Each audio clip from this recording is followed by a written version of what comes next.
안녕하세요, 여러분. 5교시 자료와 정보의 표현에 대해서 이번 시간 공부하도록 하겠습니다.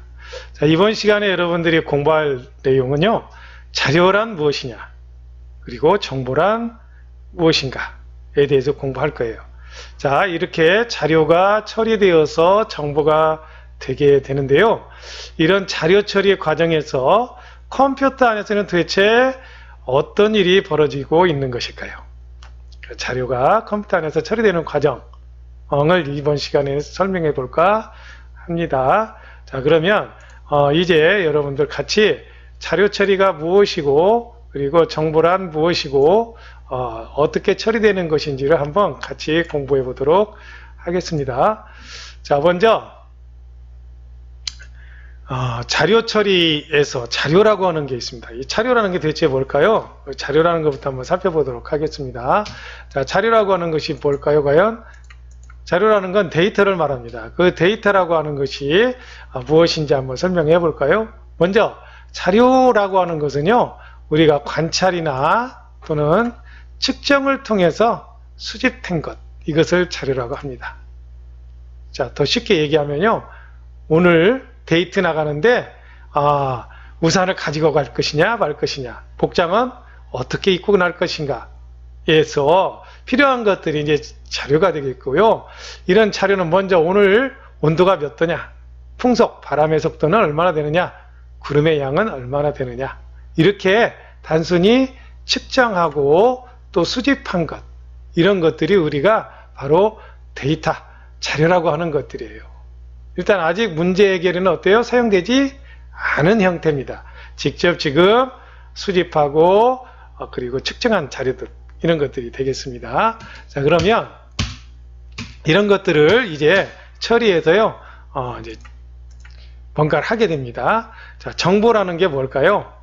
자, 정보라고 하는 것은요, 먼저 다양한 자료, 이런 것들을 문제 해결에 도움이 되도록, 자, 문제 해결에 도움이 되도록 정리하거나 가공한 것들을 우리가 정보라고 합니다. 즉, 인포메이션이라고 하는 것은 목적에 따라서 가공하여 만든 것, 이게 바로 정보라는 거예요. 자, 그러면 이런 것들은 의미가 있는 정보가 될 수도 있고 정보가 되지 않을 수도 있어요.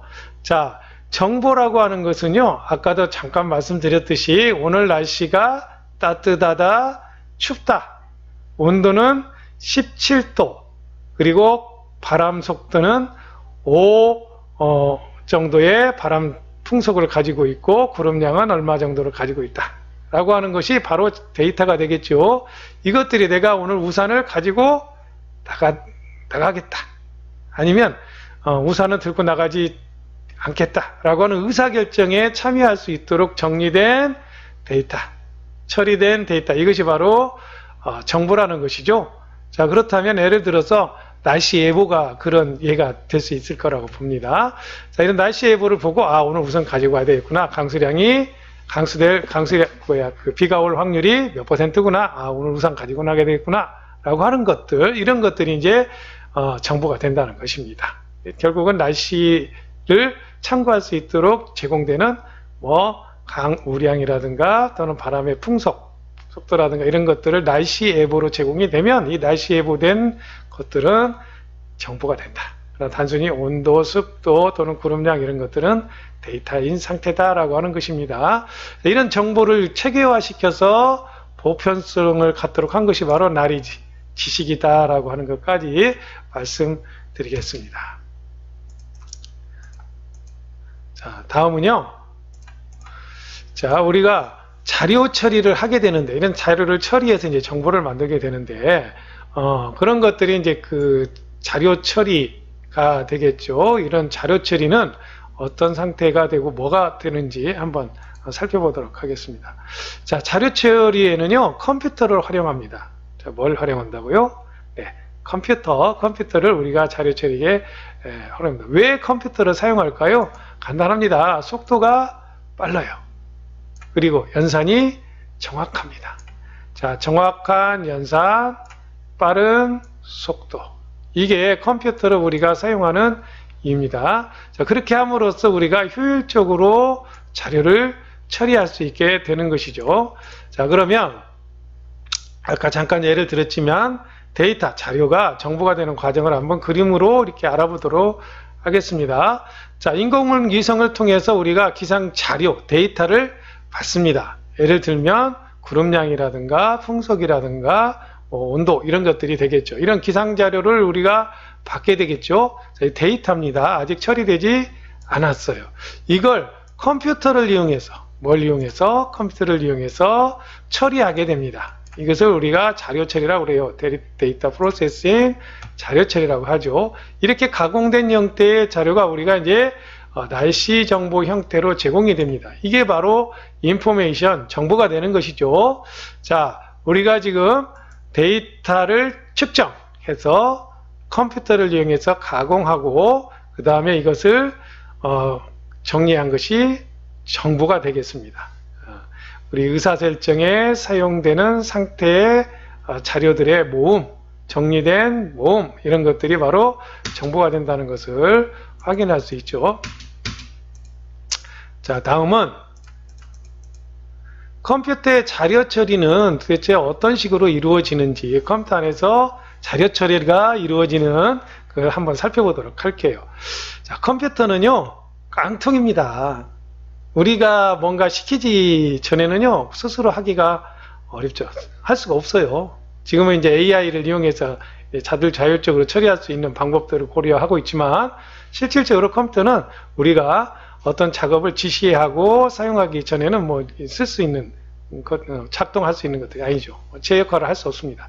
자, 그러면 자, 이런 컴퓨터 안에서는 뭘 이용하게 되나? 전기 신호를 이용하게 됩니다. 뭘 쓴다고요? 전기. 자, 전기의 특성, 전기를 쓰는 데는 전기는 온과 오프, 즉 스위치 켜, 스위치 꺼, 이 두 가지 일을 할 수 있는 거죠. 전기라고 하는 건 전기가 흐르거나 흐르지 않거나 단순히 이 두 가지를 기호로 표시한 것, 코드로 표시한 것이 바로 이진 코드입니다. 바이너리 코드라고 얘기하죠. 즉 이진수, 바이너리 이진수로 표시한 것. 이진수라고 하는 것은 0과 1로 이루어져 있는 숫자의 체계입니다. 그래서 스위치가 꺼져 있는 상태를 0, 아무것도 하지 않았죠. 켜져 있는 상태, 전기가 흐르니까 숫자 1로 표시한 것이 바로 이진수예요. 이진수. 자, 그러면 자, 숫자 1은 켜져 있다. 숫자 0 꺼져 있다. 이 상태를 기호화해서 0, 1, 0, 1 이렇게 표시할 수 있겠죠. 자, 이런 것들을 우리 이진수라고 얘기할 수 있는 것들입니다. 자, 이진수라고 하는 것, 자, 이진 코드라고 하는 것은 우리가 이진수 0과 2를 이용해서 전기 신호의 상태를 우리가 쉽게 표시하는 것이다. 이렇게 생각하면 되겠습니다. 자, 컴퓨터는요, 모든 데이터를 이 이진 코드로 변환해야 알아들을 수 있어요. 일을 할 수 있다는 얘기죠. 사람이 하는 말을 컴퓨터는 바로 알아들을 수 없고요. 이렇게 전기 신호로 바꿔줘야 된다는 얘기가 되겠습니다.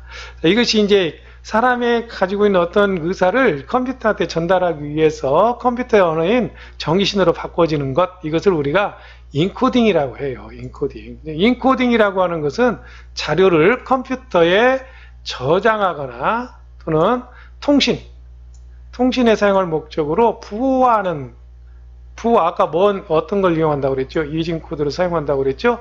이진 코드를 사용해서 이진 코드로 변환하는 것, 이것을 우리가 인코딩이라고 한다는 것입니다. 그러면 컴퓨터 안에서는 이제 이진수로 처리가 되겠죠. 즉 전기 신호로 처리가 될 거예요. 그러면 컴퓨터에서 처리된 자료들을 우리가 사람들이 받아봐야 되겠죠. 사람이 받아볼 수 있는 상태, 사람이 알아볼 수 있는 형태로 이제 바꿔줘야 될 텐데요. 그게 바로 디코딩이라고 합니다. 디코딩. 인코딩. 우리가 일반적인 사람의 어떤 그 아날로그적인 신호들 이런 것들을 컴퓨터가 일할 수 있도록 바꿔주는 게 인코딩이에요. 그러면 컴퓨터가 일한 내용을 사람이 알아볼 수 있도록 그 인 형태로 바꾸는 것, 이것을 디코딩이라고 한다. 그러면 우리가 컴퓨터를 이용해서 뭔가 작업을 한다는 얘기는 즉 인코딩과 디코딩 과정을 어때요? 반복한다는 얘기가 되겠죠. 그래서 우리가 컴퓨터 명령을 내리게 되면 컴퓨터 안에서는 이진화해서, 이진 코드화해서 처리가 됩니다. 즉 전기신호 바꿔서 처리가 되는데 그것을 인코딩이라고 하고요. 인코딩. 자, 이것을 그 결과를 다시 우리 사람이 알아볼 수 있는 형태인 것으로 바꿔주는 것이 디코딩. 그러니까 처음의 상태로 자료를 원래대로 되돌려주는 것이다 라고 하는 것이 바로 디코딩입니다. 자, 원래 데이터를 컴퓨터가 알 수 있도록 인코딩하고 다시 거기서 나온 결과를 원래 상태로 되돌려주는 디코딩 이라고 우리가 표현하는 것입니다. 자, 컴퓨터는 이런 식으로 자료를 처리하고 있어요. 자, 그러면 가장 많이 우리가 쓰는 게 숫자하고 문자죠. 컴퓨터 안에서 도대체 컴퓨터 안에서 숫자는 어떤 형태로 처리가 되고 문자는 어떤 형태로 처리가 되며 또 이미지, 동영상 파일들은 어떻게 처리되는지를 하나씩 살펴보도록 하겠습니다. 먼저 숫자부터 한번 살펴보도록 할 거예요. 자, 숫자 표현을 아까 얘기했듯이 이진수를 컴퓨터 내에 쓴다고 그랬죠. 그래서 우리가 컴퓨터를 이진수로 바꾸는 방법을 먼저 공부할 겁니다. 자, 문자는요, 약속이 있어요. 그래서 미국의 표준 약속 코드인 아스키 코드와 전 세계 언어를 다 표현할 수 있는 유니코드가 있다고 볼 수 있겠습니다. 자, 이런 것들 방법이 그 외에 이제 적절한 인코딩 방식을 통해서 우리가 문자와 숫자를 표현하게 됩니다. 그래서 문자 표현 방식에는 아스키 코드가 있는데 아스키 코드는 미국에서 처음에 사용된 표준 코드라고 그랬죠. 약속이라고 보시면 돼요. 이건 이렇게 A라는 문자는 컴퓨터 안에서 이렇게 쓰자, 이렇게 표현하자라고 한 약속이라고 보시면 됩니다. 자, 이것은 7비트 크기로 정했어요. 아스키 코드는 7비트, 즉 전구, 쉽게 말하자면 전구 7개를 가지고 꺾여 이걸 이용해서 문자를 하나씩 대비시켜서 코드를 만들었다는 얘기입니다. 약속을 만들었다는 얘기예요. 자, 그 다음에 유니코드는 컴퓨터가 전 세계적으로 사용하다 보니까 우리가 이제는 미국 언어인 영어 말고도 한글이라든가 중국어라든가 일본어라든가 이런 여러 나라 국가 말로 표현하게 할 수밖에 없는 그런 상황이 됩니다. 그래서 이것들을 표현할 수 있는 유니코드, 국제 공통으로 사용할 수 있는 그런 코드를, 약속을 만들었다고 보시면 돼요. 이게 유니코드입니다. 유니코드는 조금 더 저장 공간을 좀 차지할 수 있도록 하기 위해서 8비트, 16비트, 32비트 이렇게 쓸 수 있도록 체계를 만들었어요. 자, 이런 약속이 잘 못 되면 에러가 발생할 수 있겠죠. 깨진다든가 하는 것은 바로 그런 약속이 제대로 이루어지지 않아서입니다. 자, 이번에는 수의 표현에 대해서 한번 공부를 해보겠습니다. 우리 사람이 가장 친숙한 숫자의 개념 10진수죠? 10진수라는 건 뭐예요? 10진수라고 하는 거 0부터 9까지가 있죠. 0부터 9까지의 숫자를 사용해서 뭔가를 표현하는 것입니다. 그러면 컴퓨터는 이런 10진수를 사용하기보다는 2진수를 사용하기로 했어요. 2진수라고 하는 건 1과 0을 가지고 모든 것을 처리한다 이렇게 보시면 되겠습니다. 컴퓨터에서는 2진수로 모든 걸 처리해요. 자, 우리가 10진수를 입력하면 컴퓨터는 뭘로 바뀌어요? 2진수로 인코딩해서 처리합니다. 자, 10진수를 2진수로 그리고 2진수를 다시 10진수로 변환해서 우리에게 보여주게 되죠. 그것을 디코딩, 즉 10진수를 컴퓨터 안에서 사용할 수 있도록 2진수로 이진 코드로 바꾸는 것이 인코딩이죠. 다시 거기서 처리된 결과를 우리가 알 수 있도록 10진수로 바꿔주는 게 바로 디코딩이다 이렇게 볼 수 있겠습니다. 즉 2, 4, 5, 6, 7 이건 10진수에 속하죠. 이것들을 컴퓨터 언어인 자 이렇게 0, 1, 0, 1 이 상태, 즉 전기가 꺼져 있어, 켜져 있어, 켜 이런 식으로 표시된 것을 이제 이 안에 처리되는데 이게 이진 코드이죠. 이진 코드를 컴퓨터 처리해서 어떤 결과를 나타낼 때 그것이 바로 이제 10진수로 다시 바꾸는데, 자, 이 이진수를 10진수로 바꿔 이 과정이 인코딩이 되겠고, 디코딩이 되겠고,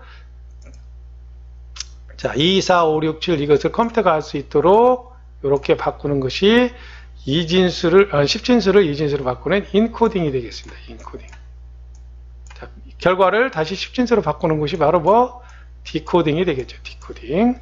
자, 이런 과정들을 이제 선생님이 하나하나 여러분들하고 설명하겠습니다. 다시 한번 2, 4, 5, 6, 7과 같은 10진수를 2진수로 바꾸는데 이것을 인코딩, 2진수로 처리된 결과를 10진수로 바꾸는 것을 디코딩이라 한다 그랬어요. 자, 그러면 다음 단계 여러분들 한번 보겠습니다. 10진수는 뭐고 2진수는 뭐냐, 그 개념부터 한번 살펴볼까요? 자, 그러면 먼저 10진수입니다. 10진수 13이라고 하는 숫자는 대체 어떤 의미냐? 자, 구슬이 10개가 있습니다. 10개. 이것을 보따리 하나로 이렇게 묶는 거예요. 10개짜리 묶음을 만드는 거죠. 자, 10개짜리 묶음이 하나 있죠. 나머지가 몇 개 있습니까? 3개 있어요. 이것을 표현한 것이 바로 13입니다. 10개짜리 묶음 하나와 10개짜리 묶음 하나, 3개, 나머지가 3개다 라고 하는 의미가 바로 13의 의미입니다. 자, 만약에 이 구슬이 이렇게 10개짜리, 10개짜리, 10개짜리, 그리고 낱개 2개 있다. 그러면 10개짜리 묶음 3개니까 10개짜리 묶음 3개, 나머지가 2개 해서 32라는 숫자가 되는 것이죠. 이게 10진수예요. 그럼 이진수라는 뭘까요? 이진수 11 이렇게 표시가 되어 있는데요. 자, 이진수는 10진수는 10개씩 묶었으니까 이진수는 몇 개씩 묶으면 되겠어요? 2개씩 묶는 겁니다. 8진수는 8개씩 묶는 거예요. 8개씩. 자, 그러면 이진수 의미를 한번 살펴볼까요? 자, 10진수 먼저 3이라고 하는 숫자가 있습니다. 이걸 이진수로 바꿔보자. 이진수로 바꿔보자. 어떻게 바꾸냐? 자, 이겁니다. 구슬이 지금 2개, 3개죠. 10진수로 3개가 있어요. 이것을 2개씩 묶으니까 2개짜리 묶음 하나가 됐죠. 나머지는 없습니다. 그래서 자, 2개짜리 묶음 하나와 나머지 하나 해서 이 숫자 10진수 3은 이진수로 했더니 자, 2개짜리 묶음 하나하고 나머지 하나 몇 개씩 묶었냐? 2개씩 묶었다 라고 표시가 되는 거예요. 즉, 요 뒤에는 숫자를 2개씩 묶었다는 것을 이렇게 표시해서 자, 1, 그리고 가로 열고 숫자 이렇게 표현하면 되는 겁니다. 이게 이제 10진수와 이진수의 개념이에요. 다시 한번 정리해 보도록 하겠습니다.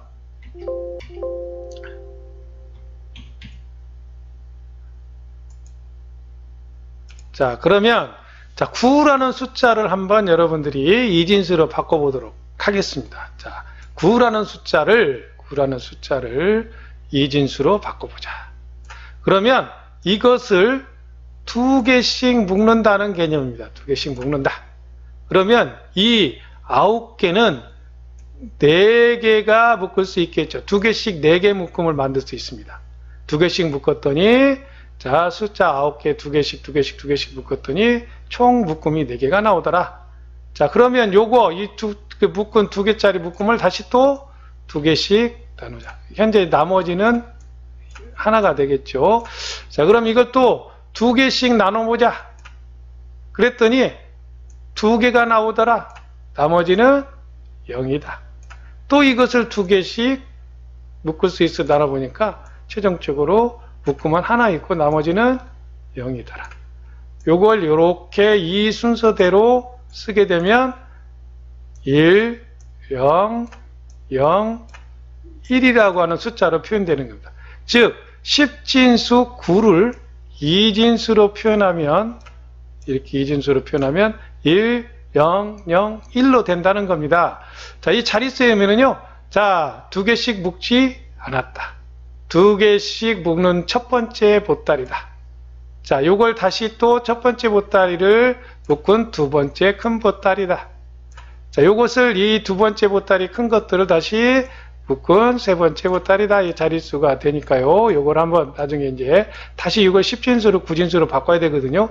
이때 참고할 수 있도록 해보겠습니다. 자, 10이라는 숫자를 한번 우리가 이진수로 바꿔보자. 어떻게 바꾸면 되느냐? 10진수 10을 이진수로 바꿔보자.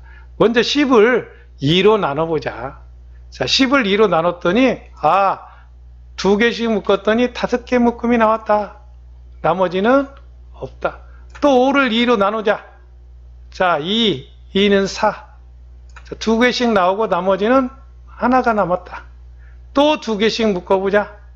하나 있고 나머지는 0이더라. 즉 10이라는 숫자를 2라는 숫자로 더 이상 나눠지지 않을 때까지 나눠가는 겁니다. 이렇게 밑으로.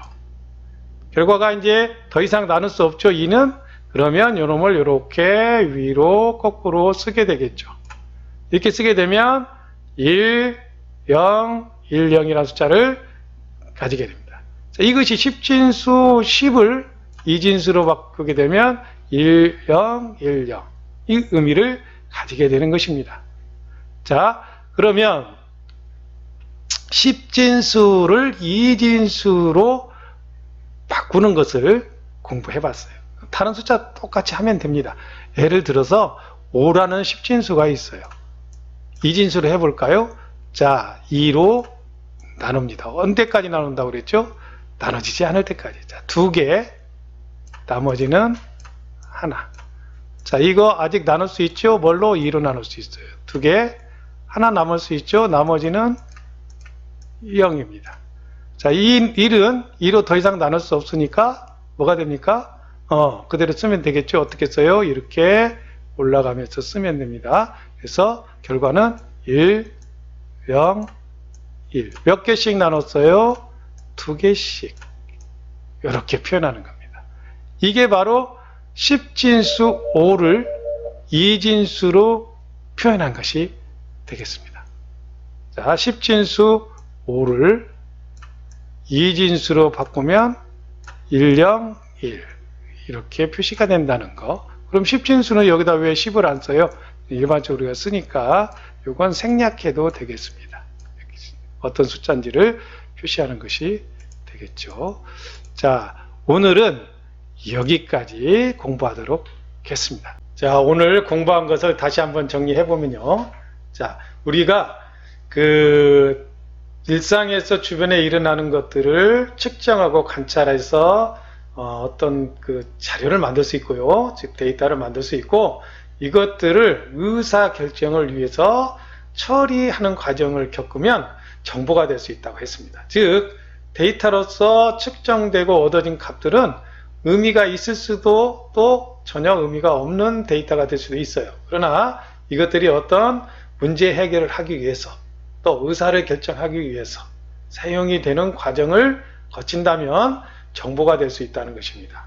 즉 단순히 온도를 측정하거나 구름량을 측정하거나 또는 습도를 측정하는 그 값들은 데이터로서 존재할 수 있죠. 그러나 이것들은 원석들이라고 할 수 있어요. 아직은 뭔가 의미가 없는 그런 값들이라고 볼 수 있습니다. 그러나 이것들을 모아서 오늘의 비올 확률은 어느 정도이고 해가 뜨고 오늘 건조하고 날씨가 좋을 거다 또는 흐릴 거다, 비가 올 거다 라고 하는 것들을 날씨 예보 형태로 여러분을 만들어서 제공하게 된다면요, 그것은 바로 정보에 해당된다고 볼 수 있겠습니다. 의사결정. 자, 내가 우산을 가지고 갈 거냐 말 거냐, 오늘 데이트하는데 옷을 화사한 밝은 색을 입을 것이냐 아니면 좀 두터운 옷을 입어서 추위에 견딜 것이냐 라고 하는 것은 바로 데이터와 정보의 차이를 만드는 기준이 되겠습니다. 사람이 어떤 의사결정을 하는데, 자, 오늘은 따뜻한 날씨니까 화사한 옷을 입고 다녀야 되겠다 라고 하는 것은 바로 이제 정보로서의 가치를 가지게 된다는 것입니다. 자, 두 번째, 우리가 숫자나 문자 또는 이미지, 동영상 등을 처리하는데 컴퓨터 안에서는 이런 자료들이 처리되기 위해서 뭔가 변화가 이루어져야 된다. 사람이 볼 수 있는, 사람이 필요하는 숫자나 사람이 쉽게 이해하는 숫자들이 컴퓨터는 알아들 수 없고, 컴퓨터 내에서 처리되기 위해서는 뭔가 변환이 돼야 되는데, 이 변환되는 과정, 자, 컴퓨터 안에서 컴퓨터가 일할 수 있는 신호, 이진 코드로 바꿔주는 것을 인코딩, 자, 그렇게 처리된 결과를 다시 원래의 데이터로 바꿔주는 것을 디코딩이라고 한다 라고 하는 것입니다. 자, 인코딩하는 과정에서 예를 들어서 10진수 9를 컴퓨터가 알아들을 수 있는 이진 코드로 바꾼다면 10을 숫자 2로 나눠지지 않을 때까지 계속해서 나누는데요, 이때 나눠지는 목과 그리고 나머지를 표시한 것을 우리가 이진수로 표시할 수 있다는 것입니다. 9와 10을 대표적으로 여러분들 우리 해봤죠. 자, 다음 시간에는요, 문자, 그리고 이미지, 동영상 이런 것들이 컴퓨터 안에서는 어떻게 처리되는 것인지 한번 여러분과 같이 공부해 보도록 하겠습니다. 오늘도 수고 많으셨습니다. 자, 안녕. 다음 시간에 뵙겠습니다.